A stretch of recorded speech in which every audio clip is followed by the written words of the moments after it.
8 kebodohan perokok yang bikin menyesal seumur hidup.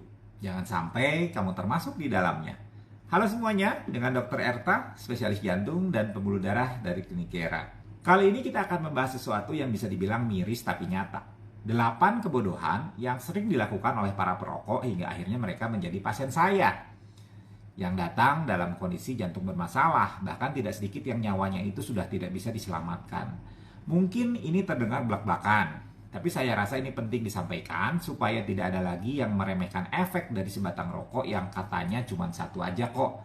Yuk, kita bahas satu persatu dan siapa tahu kamu itu bisa jadi penyelamat dari kesalahan yang sama. Kebodohan yang pertama, merokok sambil minum kopi, apalagi saat begadang. Nah, ini kombinasi maut yang sering dianggap keren. Bayangkan, jantung yang seharusnya itu istirahat di malam hari malah dipaksa kerja keras. Nikotin dari rokok dan kafein dari kopi itu sama-sama meningkatkan detak jantung dan tekanan darah. Jadi saat tubuh kita seharusnya tenang, dia malah seperti dikejar-kejar utang. Detak jantung jadi cepat, tensi melonjak, pembuluh darah menegang, dan besoknya bukannya istirahat malah langsung kerja lagi. Tahu-tahu jantung berhenti. Bukan karena putus cinta, tapi karena overwork. Kebodohan kedua adalah menggabungkan rokok dengan olahraga berat. Saya pernah menangani pasien usia 30 tahunan yang kena serangan jantung habis main futsal. Kelihatannya sehat kan? Tapi ternyata dia merokok sebelum bertanding. Padahal olahraga yang intens, tubuh kita itu akan mengeluarkan adrenalin. Detak jantung dan tekanan darah akan naik secara alami. Kalau ditambah nikotin, ya sudah, ledakan dalam sistem peredaran darah itu tinggal menunggu waktu. Pembuluh darah bisa robek, plak bisa lepas, dan serangan jantung pun ya tidak terhindarkan.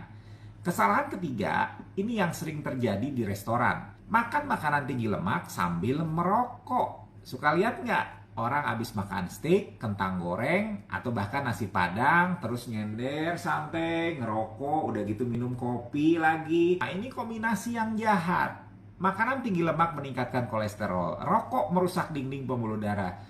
Jadi lemaknya lebih gampang menempel dan menyusup masuk. Ditambah lagi kalau makanan tadi itu gurih, asin. Kadar natrium naik, tensinya naik, kombinasi maut yang bikin pembuluh darahnya itu makin sempit dan gampang pecah. Kebodohan keempat itu adalah merokok sambil minum alkohol.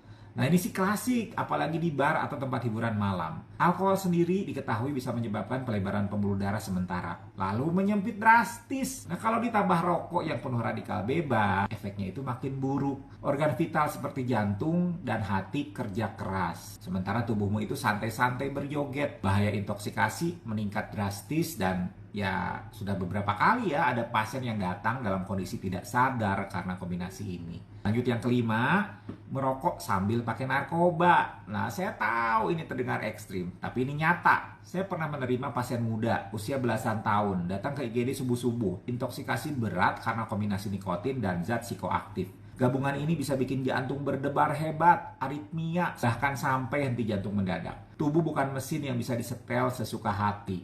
Kadang, hanya karena satu malam nyoba-nyoba, seseorang kehilangan kesempatan seumur hidup untuk hidup sehat. Kesalahan keenam adalah merokok meskipun sudah punya diabetes. Nah, ini seperti menuangkan bensin ke api yang sudah menyala. Diabetes sendiri itu sudah merusak pembuluh darah, membuat dindingnya rapuh, mudah tersumbat oleh lemak. Nah, rokok itu mempercepat proses itu berkali-kali lipat. Saya sering lihat pasien dengan luka di kaki yang nggak sembuh-sembuh, sampai akhirnya harus diamputasi. Dan saat ditanya, masih merokok? Dikit-dikit aja dok.